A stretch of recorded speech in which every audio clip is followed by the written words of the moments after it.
Oi, gente, tudo bom com vocês? Eu sou a Mari e hoje eu tô vindo com mais um vídeo de The 100, porque estava quase tudo certo. É o começo do final da nossa história com The 100. Estamos aqui assistimos o episódio 7 e tenho que falar que eu fiquei assim, meu Deus do céu, tudo que aconteceu foi muito bizarro e muito bom. E sim, Bill Cadogan é o pastor, obrigada, Senhor, porque se não fosse também, eu acho que eu ficaria muito decepcionada e estou muito feliz com a coerência da série, que era uma coisa que eu não sabia que The 100 podia chegar nesse nível de coerência. Eu estou muito, muito feliz, porque antes, quando a gente tinha essa coisa da Ali e essa tecnologia que aparecia do nada, eu ficava assim, mas gente, eu não tô entendendo nada que tá acontecendo, porque agora introduziram essa história muito bizarra.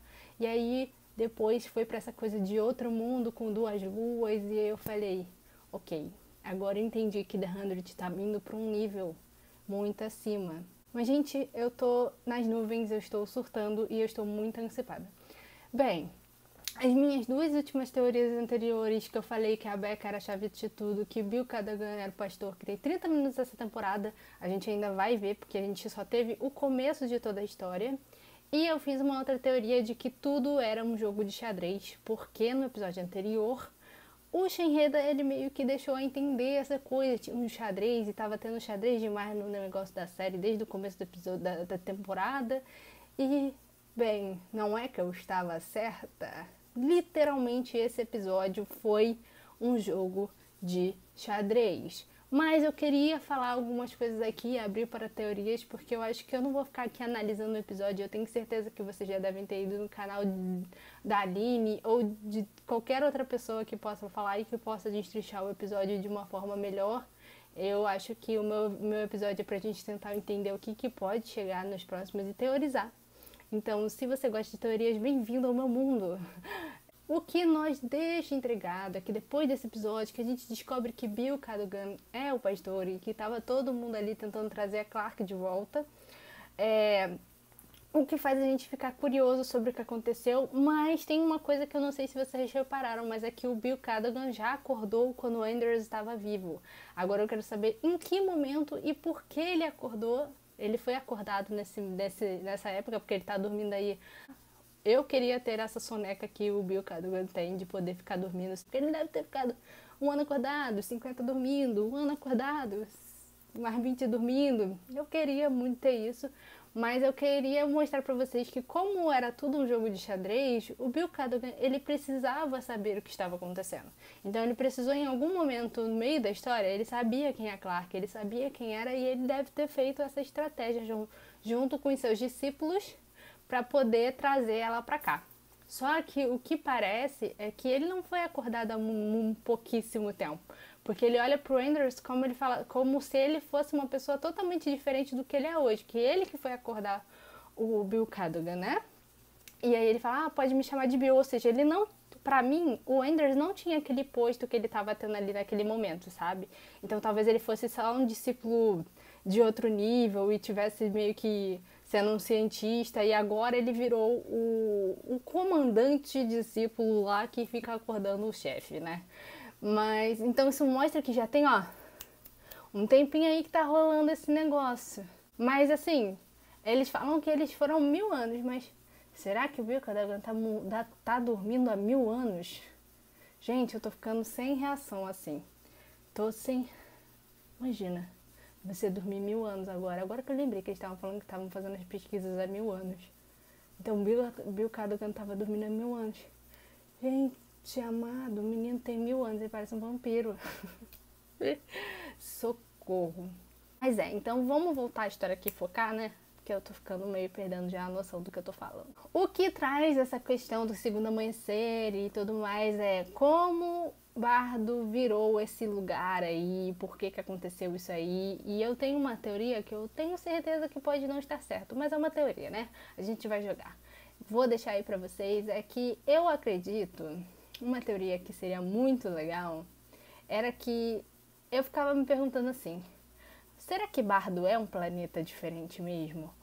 Por que eles não podem ir para a superfície? A superfície é só não respirável, ela é tóxica, mas por que tanto mistério com essa relação da superfície?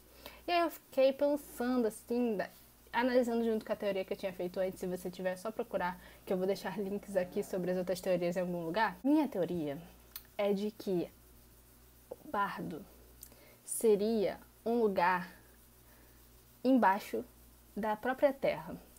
Imagine que o bunker esconderia esse lugar na própria Terra. E esse lugar embaixo da Terra, que seria diferente e teria uma atmosfera diferente, ele estivesse com a pedra.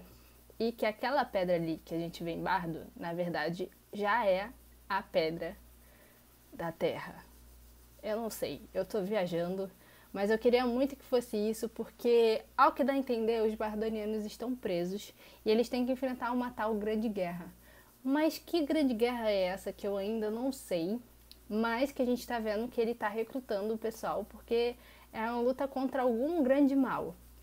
E aí acho legal essa cena que mostra que a Diosa, a Echo, a Hope e a Octavia, elas estão andando no corredor meio que sendo aceitas para poder meio que virarem recrutas dessa grande guerra, e tocam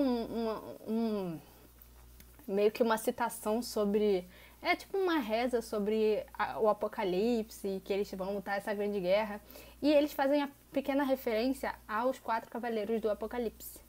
E isso foi citado, o Bill Cadogan citou sobre isso, o nome do episódio que o Bill Cadogan aparece se chama Os Cavaleiros do Apocalipse. E aí é engraçado que elas são 4, e se você olhar as histórias delas, elas são pessoas realmente que trouxeram várias coisas bizarras, assim. E eu vou pesquisar bastante e vou me aprofundar para ver se dá para fazer alguma ligação com os 4 cavaleiros do Apocalipse, com essas 4 mulheres, mas eu acho que talvez eles tenham tentado fazer essa referência. E aí, você acha também que tem essa referência, as 4 mulheres de The 100 de serem os 4 cavaleiros do Apocalipse de Bill Cadogan?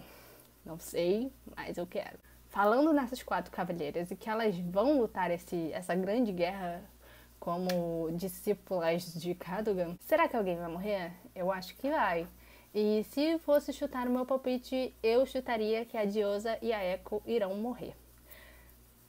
Eu acho que a Diosa... Eu gosto muito do fato que eu falei que eu acreditava que a Diosa tinha alguma relação com esse passado na Terra e que ela talvez soubesse tudo o que está acontecendo e talvez esse fosse um grande segredo. E depois desse episódio eu realmente vi que eu não estava tão errada assim. Eu sei que ela sabe muita coisa e que ela não era mal à toa. Ela tem uma proposta e a gente não sabe qual era essa proposta dela e por isso que ela fez o que ela fez, que ela traiu a pátria. A gente tem que descobrir o porquê e por que ela fez o que fez, né, certo? Outra coisa é sobre a Echo. E muita gente tava meio que refletindo e falando que o episódio do flashback dela com o Bellamy era muito sem sentido, sem noção, foi inserido no meio da cena, e tava falando, mas por que um flashback agora? Só que se vocês pararem para analisar o discurso deles, eles falam sobre lealdade. E sobre fraquezas e forças e fraquezas. E aí a gente tem essa noção de que a Echo é uma personagem que ela sempre teve muitas dificuldades na vida e ela sempre traiu pessoas que ela tinha do lado dela porque ela segue ordens. E o Bellamy é o tipo de pessoa que ele é o oposto disso. Ele nunca seguiu as regras porque ele sempre olhou pelo lado das pessoas que ele amava. Então eles são esses opostos e é por isso que ele beija a Echo, porque ela é uma personagem muito leal àquilo, mesmo sendo contra os propósitos e ideias que ela tenha. Ela sempre foi assim. E esse negócio, essa questão, abre aquela teoria que eu falei que o Bellamy está vivo e, na verdade, ele está sendo usado, provavelmente pelo Bill Cadogan, para fazer as vontades que o Cadogan tem, porque ele está em posse da Octavia.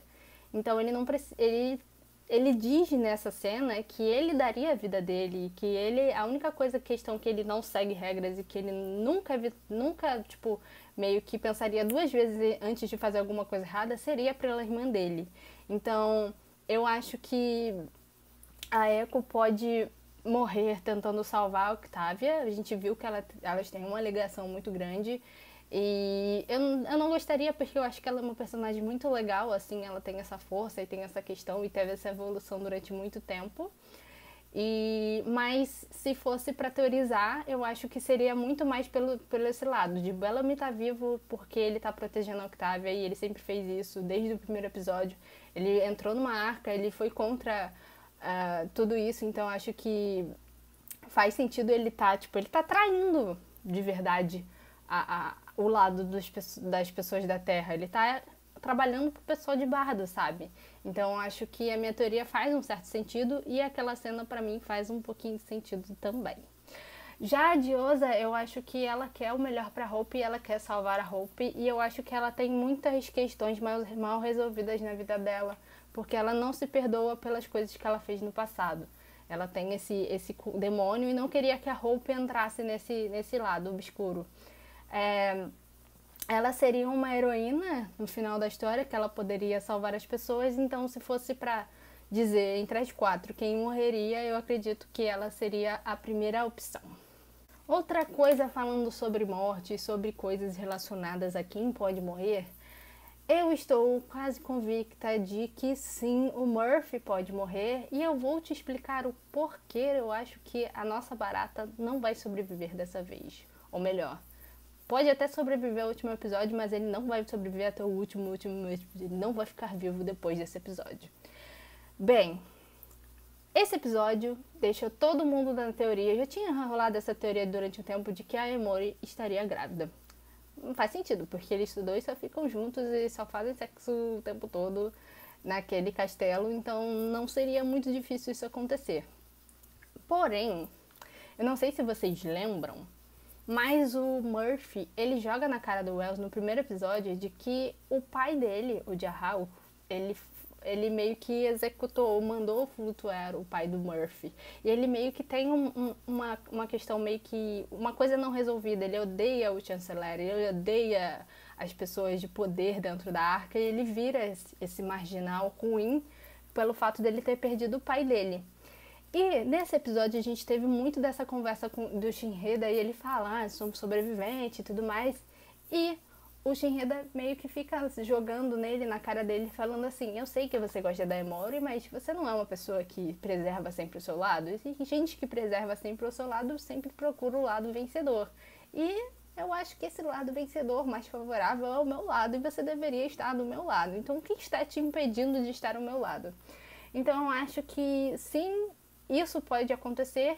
E o que acontece é que, claro, o Shinheda vai querer matar, ele mata todo mundo, por que ele não mataria a Emori com um bebezinho dentro da barriga, certo? E aí eu acredito que é o único momento que o Murphy não botaria a vida dele na frente da outra é sobre o filho dele e sobre essas questões de que ele perdeu o pai dele quando ele era adolescente, e eu acho que ele se tornaria essa questão também, ele tem essa questão de ser um herói e tudo mais, então acho que seria um bom final pro Murphy, seria um final muito emocionante, principalmente se ele estivesse dando a vida pro filho dele sobreviver. E não sei, eu acho que isso aconteceria e que seria um bom final pro Murphy. Seria triste demais, porque muita gente gosta do Murphy, mesmo ele sendo um vilão, mas eu acredito que ele sempre tem essa consciência pesada de que ele não vai ter essa redenção, de que ele vai pro inferno, de que a alma dele está condenada. Então isso é um indício de que talvez sim, ele morra, mas me diz, você acha que essa teoria que eu tô fazendo é muito louca? Ou você acha que o Murphy faria isso no final? Eu acho que ele faria isso no final. Tadinho da Emori. E agora vamos tentar falar um pouquinho sobre o próximo episódio, que vai ser o caminho introdutório para a gente entender como foi antes, 97 anos antes da nossa série preferida, da nossa série amorzinho do momento, que é o prequel, o prelúdio. Para quem não sabe, foi encomendado o episódio piloto desse prequel, que é um spin-off de The 100. Spin-off, pra quem não sabe, é uma série que pode se passar antes, durante ou depois, que ela tem alguma ligação com essa série que, tipo, The 100. Aí eu tenho um spin-off. Um spin-off é uma série que deriva dessa primeira, que é The 100, mas que não necessariamente ela se passa no mesmo ambiente e não necessariamente ela tem os mesmos personagens, mas ela tem que ter de fato uma ligação direta com esses personagens. A ligação direta é que acontece aquilo no mesmo tempo, só que o tempo é diferente. 97 anos antes da explosão, antes do pessoal ir lá pro céu e quando tá rolando aquele apocalipse. A gente tem a confirmação de 3 personagens já nessa série que são adolescentes, e é óbvio que eu acho que eles iriam fazer isso, rebootar com pessoas adolescentes, porque The 100 começou assim, e as séries da CW, na maioria, são séries adolescentes de 3 personagens. São eles a Kali, o Reese e o August.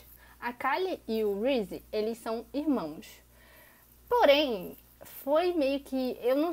Eu vi que disseram em lugares que a Kali seria uma Cadogan, mas eu não achei uma fonte 100% oficial sobre isso. Mas faria um sentido se ela fosse sim, e se aí o Reese, que é irmão dela também, ou sei lá, vai que eles só são parentes próximos, o pai e a mãe não são mesmo, e casaram, e não sei. Só sei que a Kali é descrita como uma personagem rebelde, e que ela agora tá tentando fazer depois da explosão desse apocalipse, ela tá tentando ver como é que vai ser o mundo e tentando resolver aí o que vai ser o mundo. Muita gente já explica que talvez ela tenha, assim, eu acho que ela tem alguma ligação com a Becca, e muita gente teoriza de que talvez ela tenha sido a primeira comandante, a primeira pessoa a usar a chama depois da Becca. Eu não sei, não acredito nessa, eu acho que talvez ela seja a primeira pessoa que guarde a chama, mas eu não acredito que ela seja a primeira pessoa a usar a chama. E eu vou te dizer um pouquinho porquê. Que na descrição do Reese, que é o irmão dela, dá a entender que ele não tá muito satisfeito com as escolhas dela, e ele não quer seguir essas escolhas, e ele vai fazer qualquer coisa para chegar onde ele quer. Parece muito similar a essa questão de que ele vai ser um vilão nessa história, e talvez ele tenha algum propósito na vida para resolver esse problema aí desse sistema pós-apocalíptico. Se a Kali fosse uma pessoa que tivesse mais proposta em fazer as coisas darem certo e seguir criando os Grounders, porque eles são os fundadores dos Grounders, talvez. Dá a entender que eles vão ser os fundadores da história dos Grounders e de toda essa mitologia que a gente tem durante toda essa história. Só que o Reese, ele dá a entender que eles vão entrar em conflito. Então, será que ele pode ser o primeiro a portar a chama e não a Kali? Não sei. Talvez fica aí em cima aí essa teoria.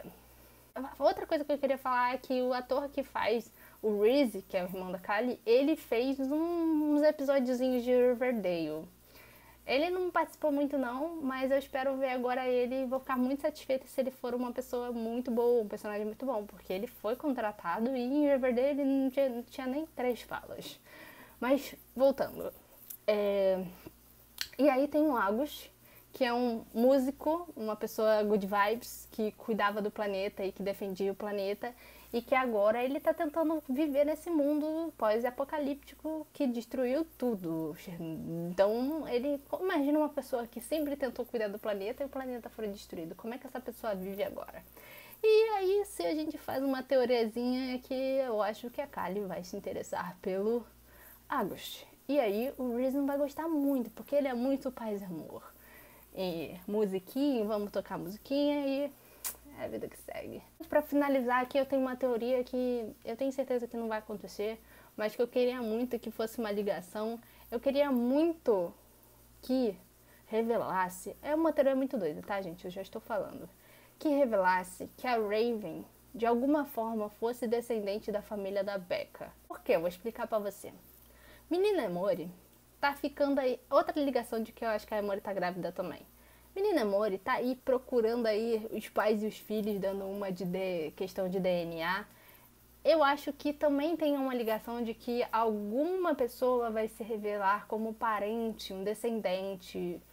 E eu queria muito que a Raven tivesse alguma ligação com a Becca, algum grau de parentesco com a Becca, porque me explicaria muito dessa ligação que elas tinham, muito dessa questão de que ela segurou a Ali quando ela tomou posse dela lá dentro do corpo dela, e de que ela via a Becca durante muito tempo e ajudava ela, e não só por elas serem parecidas. Essa temporada, o jeito da Raven tá muito parecido com a Becca.